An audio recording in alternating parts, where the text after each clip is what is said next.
मानव जीवन जो है या शरीर है 5 तत्वों से बना है। हाँ जी, वायु, पंच तत्व। हाँ, पंच तत्व, हाँ। वायु, अग्नि, धरती, जल और आकाश। आकाश। आप रामायण देखें, वायु, अग्नि, जल, धरती और आकाश। आकाश। वायुपुत्र हनुमान जी गए थे सीता के पास पता लगाने के लिए, उन्होंने पता लगाया। जल मार्ग से राम की सेना गई। हाँ, अग्नि बाण से उन्होंने रावण का वध किया। अंत किया था। और लंका की धरती में अंगद ने पांव जमाया, जिससे रावण का अहंकार हिल गया। और आकाश मार्ग से वापस वो अयोध्या लौटे। 5 तत्व जीवन के। जय श्री राम, क्या बात है। आप सोचें कि मेरे कुछ ऐसे नियम हैं दर्शनों के मामले में या ईश्वर के मामले में जिससे मैं कभी नहीं बदलता। मैं अगर 3 बजे भी सुबह सोया हूं और मुझे 3:30 बजे उठना है, 4 बजे की फ्लाइट पकड़नी है, मैं दुनिया के किसी भी हिस्से में हूं, जब तक मैं अपनी पूजा नहीं कर लेता तब तक मैं निकलता नहीं निकलता। मैं अपने जन्मदिन के दिन राजस्थान में अजारी जो मंदिर है वहां जाता ही, और बाला सती माता जिनका मैं भक्त हूँ, तो साल के पहले दिन मैं आपको वहां मिलूंगा। दुनिया के किसी भी हिस्से में क्यों ना, साल के बहुत सारे दिन ऐसे हैं जब मैं वहां जाता ही हूँ। तो ये तमाम चीजें हैं जो मेरी आस्था से जुड़ी है। क्योंकि देखिए, ईश्वर जो है वो तो आपके साथ है सदैव। एक कहानी मुझे याद है। हाँ, बोलिए। एक व्यक्ति था जो एक सपना देखता था रोज, के सपने में उसे 4 पांवों के निशान दिखते थे, 2 खुद के और 2 ईश्वर के। उसे लगता था ईश्वर मेरे सदैव साथ में है। हाँ। ये मेरे पांवों के निशान है, ईश्वर के पांवों के निशान है, हमेशा मेरे साथ है। एक बार बहुत तकलीफ में आया, बहुत परेशान हुआ, इतना दर्द, इतनी पीड़ा, इतनी दिक्कतें। और फिर सपना देखा उसने रात को, तो उसे पांवों के 2 ही निशान नजर आए।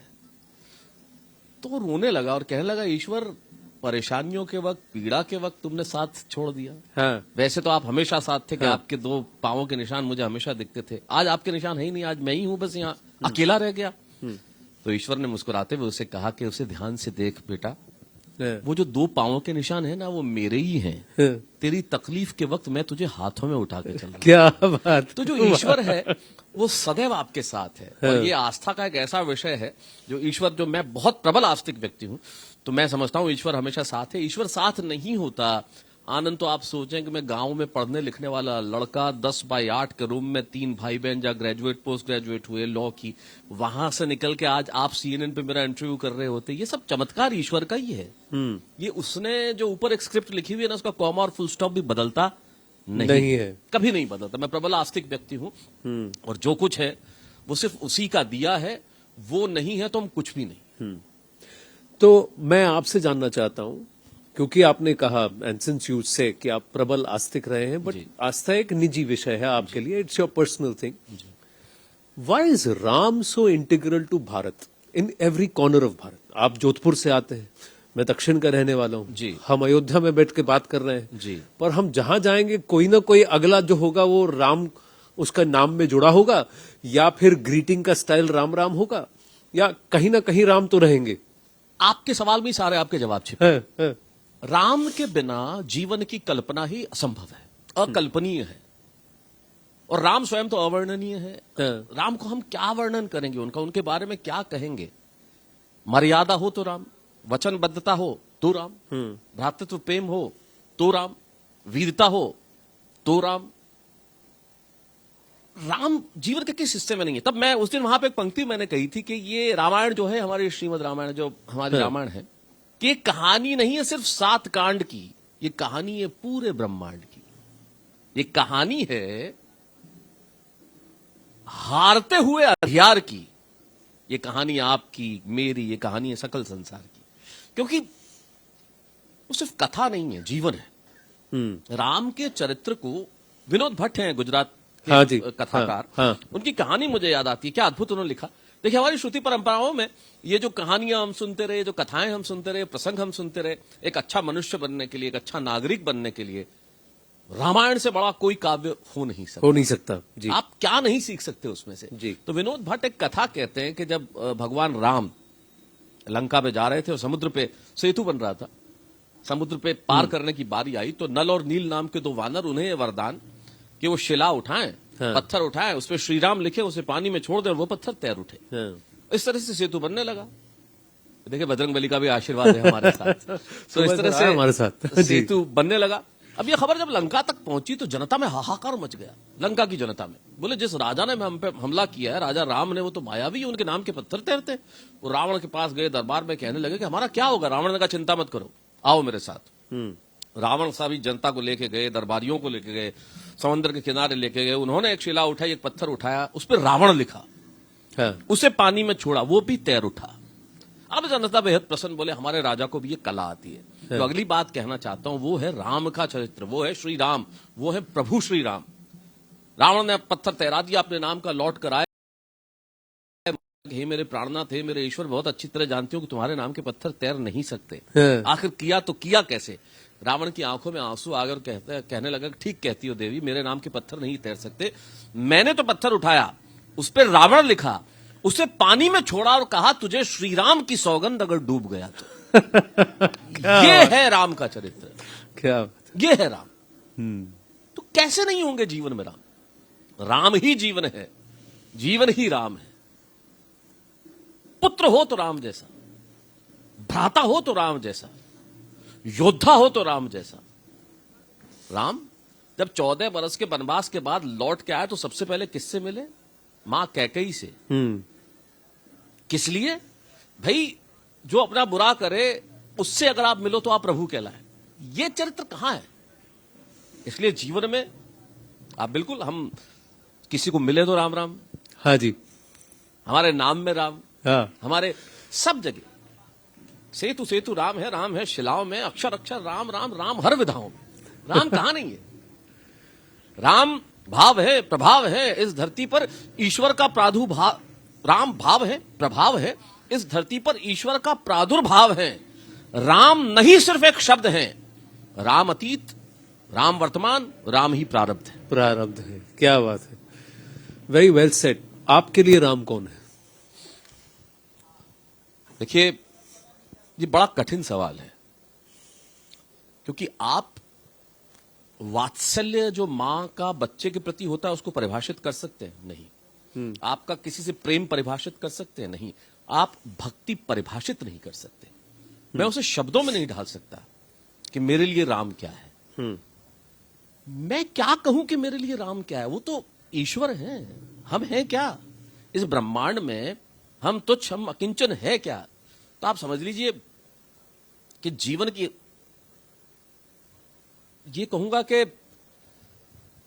मेरा हर आभास, मेरी हर आस राम है, और मेरे लिए तो श्वास श्वास राम है। क्या बात है, क्या बात है, वेरी वेल सेड कि मेरा हर आभास और हर आस राम है, और मेरे लिए हर तो श्वास श्वास राम, श्वास श्वास राम। अभी देखिए मंदिर की घंटियां बज रही है जहां से स्वर आ रहे हैं, कितना अच्छा वातावरण है, उस पर हम बातचीत कर रहे हैं। जी, ये सियाराम कुटीर की सियाराम किला है जहां हम बैठे हैं झुनकी घाट पर। जी, तो मैं आपसे ये भी जानना चाहता हूं कि पिछले 8-10 वर्षों में, आप तो इतने साल आप कवि भी रहे हैं, आप आर्टिस्ट रहे हैं, आपने परफॉर्मेंस किया है, और आप देश विदेश भ्रमण भी करते आए हैं, लोगों से संपर्क भी करते हैं। जी। तो पिछले 8-10 सालों में, खासकर नरेंद्र मोदी जी के कार्यकाल में, आपको लग रहा है कि चेंज समाज में भी आ रहा है, जहां हमारा रुझान वापस हमारी प्रथाओं पर, हमारी सभ्यता पर हो रहा है, और कहीं ना कहीं ये इसे आप राम मंदिर और रामलला के पुनः विराजमान होने से देख रहे हैं? देखिए निश्चित तौर पे जब आपका अगुआ कोई व्यक्ति ऐसा हो जो आपकी संस्कृति को पुष्ट करने में बहुत विश्वास रखता हो, जो आपकी संस्कृति को महान मानता हो और उसके लिए आपकी संस्कृति सर्वोच्च हो, तो निश्चित तौर पे जो मशाल उठा के चल रहा है, जो हमें राह दिखा रहा है, जो नेतृत्व कर रहा है, जब वो संस्कृति के लिए इस कदर शिद्दत से कोई काम करता है तो निश्चित तौर पे नई पीढ़ी देखती है, सोचती है, सुनती है। आखिर समाज में प्रभाव जो आता है वो किन चीजों का आता है, हमारे आगे कौन है, वो क्या कह रहे हैं, क्या कर रहे हैं। तो निश्चित तौर पे इसमें कोई शक ही नहीं है कि संस्कृति के प्रति जो प्रतिबद्धता है नेतृत्व की, वो अद्भुत है। और इसीलिए जो हमारी युवा पीढ़ी है वो हमारी संस्कृति के प्रति, क्योंकि मैंने देखिए कितनी बढ़िया बात है, एक जमाने में आप देखिए हम लोग जो है, हम सबके परिधान भी जो है पश्चिमी हो गए, खान पान भी पश्चिमी हो गया। तब कहीं एक जगह बोला था कि आदमी अपनी संस्कृति से क्यों इतनी जल्दी ऊब जाता है। अरे पश्चिम की तरफ मत भागिए, वहां जाके तो सूरज भी डूब जाता है। और आज वो स्थिति है कि हमारा सूरज दुनिया भर में उग रहा है। आज भारतवर्ष के लिए पूरी दुनिया के अंदर जो सम्मान का जो भाव उत्पन्न हुआ है वो अद्भुत है, वो कमाल का है। 140 करोड़ लोगों की ताकत साहब, और आज हमारा जो अग्रसर है, जो हमारा नेतृत्व है, पूरी दुनिया में बोलता है, आंख से आंख मिला के जब बात करता है और कहता है कि हमारी संस्कृति महान है, जो निश्चित है। योग हमने दिया पूरी दुनिया को, आयुर्वेद हमने दुनिया पूरी को। शून्य अगर आर्यभट्ट नहीं देते तो आज ये धरती से चांद की दूरी क्या संभव थी? नहीं था। आस्था जो है दुनिया में दिखी, और ये हमारी परंपराएं तो सनातनी है जी, जिसका कोई जैसे कहते हैं ना, हरि अनंत, ना आदि हरि ना कथा अनंत, अनंत हाँ। ना आदि ना अंत। हाँ। तो निश्चित तौर पे पर कहीं ना कहीं आपको लगता है कि इसको भुलाने की, इसको किसी तरह से टेलर मेड तरीके से एक पर्टिकुलर प्रारूप में पेश करने की कोशिश रही, खासकर मैं समझा नहीं, मैं सवाल नहीं समझा।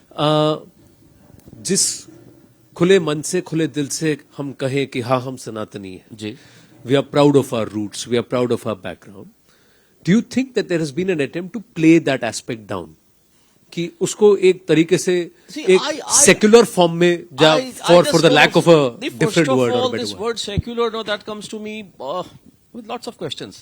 हाँ वही तो, With lots of questions. See, everybody has made its own definition of that, right? हर आदमी ने अपने फायदे के हिसाब से उसकी परिभाषा बना ली है। अब उसमें डाउन किया जाए, अटेम्प्ट किया जाए या डेलिब्रेट किया जाए, ये मुझे नहीं मालूम, लेकिन हाँ निश्चित तौर पे कहीं ना कहीं ऐसा जरूर रहा होगा कि कहीं आदमी को ये कहते हुए गुरेज होने लगा होगा कि हाँ आई एम प्राउड, लेकिन yes now we say that yes we are proud and we should say, why not. Secularism एक तरफा नहीं होता ना जी बिल्कुल, वो एक तरफा नहीं हो सकता, वो तो समान होता है और समान होना चाहिए। देखिए मैंने कहीं लिखा भी था कि यार तू, मैं हिंदू, तू मुसलमान, वो ईसाई, ये सिख, मैं हिंदू, तू मुसलमान, वो ईसाई, ये सिख। मेरे यार कभी तो सिर्फ हिंदुस्तान लिख। क्या बात है, क्या बात है। हाँ। तो ये जो भाव है, सेक्युलरिज्म जो है वो आदमी ने अपने अपने हिसाब से लोगों ने परिभाषाएं अपनी गढ़ ली, लेकिन हमें गर्व है कहते हुए कि हमें अपनी संस्कृति पे गर्व क्यों नहीं होना चाहिए भाई, क्यों नहीं। और सनातनी परंपरा है जिसका ना कोई आदि है ना अंत है, अद्भुत है हमारी परंपरा, और मुझे अपनी परंपराओं पे बहुत गर्व है, मुझे अपनी आस्थाओं पे बहुत गर्व है, मुझे मंदिर की इन घंटियों पे बहुत गर्व है, मुझे मेरी आरती पे बहुत गर्व है, मुझे हमारे धर्मस्थल और पूजा स्थलों पे बहुत गर्व है। मैं आज राम के दर्शन करके आया हूं तो मैं बहुत गर्व महसूस कर रहा हूं।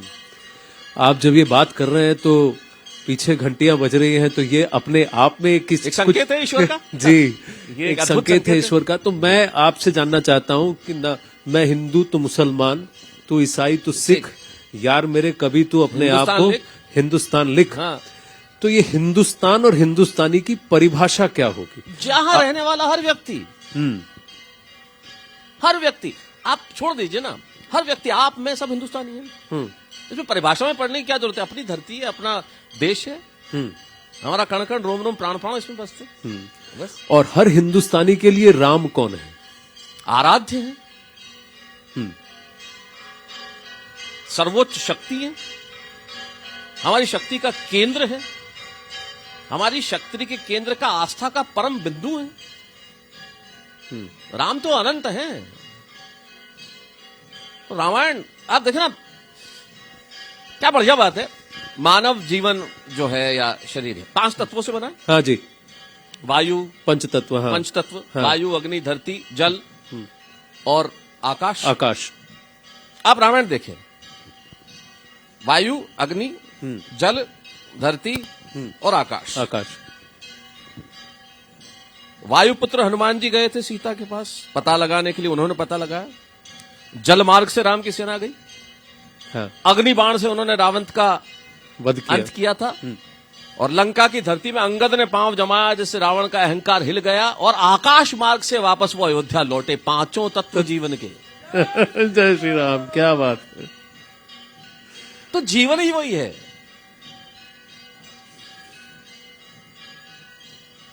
सब कुछ वही है। अब जब ये भव्य राम मंदिर बन रहा है जी, आपने देखा उसको जाकर? अभी जाकर मैं अभी थोड़ा... गया, जब मैं बहुत मैं दर्शन कर रहा था और अभी थोड़ा सा झुरमुट सा हो गया था। हाँ। तो बहुत ज्यादा रोशनी तो नहीं थी। हाँ। लेकिन जो काम चल रहा है वो अद्भुत चल रहा है, वो नजर आ तो रहा है। एक हिंदुस्तानी होने के नाते आपको क्या लगता है इसकी वजह से भविष्य हमारा कैसे बदलेगा? आपको लगता है this is going to change Bharat in a certain manner और पीपल? से देश आप घटना से देश को मत जोड़िए, ये तो देश की आस्था है ना। हाँ, और आस्था का जब इतना बड़ा केंद्र का निर्माण हो रहा है और पूरी दुनिया की निगाह उस पे है, और जब वो होगा तो फिर कुछ कहने की आवश्यकता नहीं है ना, वो तो चारों दिशाओं में ये बात तो है। तो इस घटना से हम किसी चीज को जोड़ें वो एक अलग बात हो जाती है, लेकिन ये जो हो रहा है वो अद्भुत है, वो अनुपम है।